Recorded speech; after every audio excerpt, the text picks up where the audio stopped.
هلا عيوني، شلونكم؟ خلونا اليوم نسوي هذا الطبق الحلو، الكشري المصري اللي ينفع وجبة غدا كلش سهلة وكلش مفيدة. تعالوا نسويها بجدر واحد. نجيب هنا الزيت ونضيف له الشعرية ونحمصها لحد ما يصير لونها يعني ذهبي أو بني فاتح. المهم انه ما نوصل لمرحلة الحرق، لا يعني لا تكون لونها فاتح ولا غامق، شوفوا مثل هيجي. وعندي أني أصلا منقعة رز، الرز المصري نقعته وغسلته، ما نقعته هواية يعني 5 دقايق وصفيته من المي. راح أضيفه ويا الشعرية وبعدين أضيف العدس الأسمر. طبعا هم من العدس أني نقعته بمي حار لمدة 10 دقايق، مي ساخن، أحطه فوق الرز والشعرية وأقلبهم.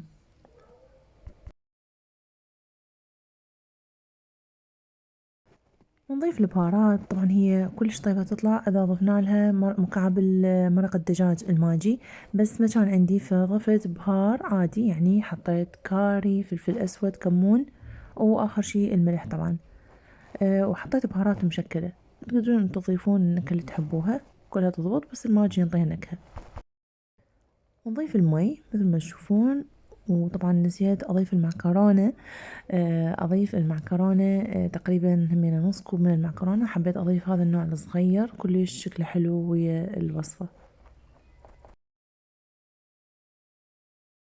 أقلبها وأتركها على نار هادية، تقريبا أخذت وياي من ربع إلى ثلث ساعة، وهذا شكلها النهائي بعد ما تنضج.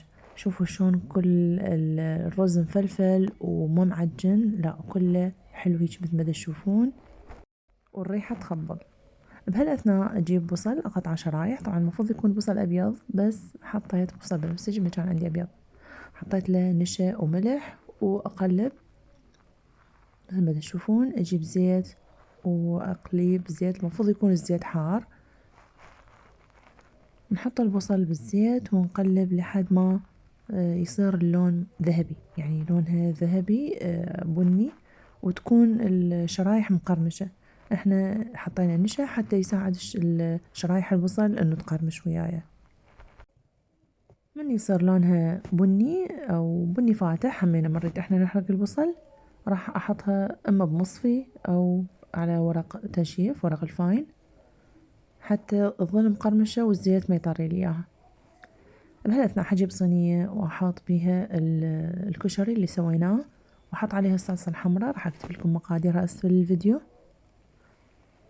وأحط عليها الحمص، وآخر شي البصل المقرمش، وأزينها بالمعدنوس أو البقدونس أو حسب رغبتكم. أنا حبيت أنطي لون أخضر للطبق.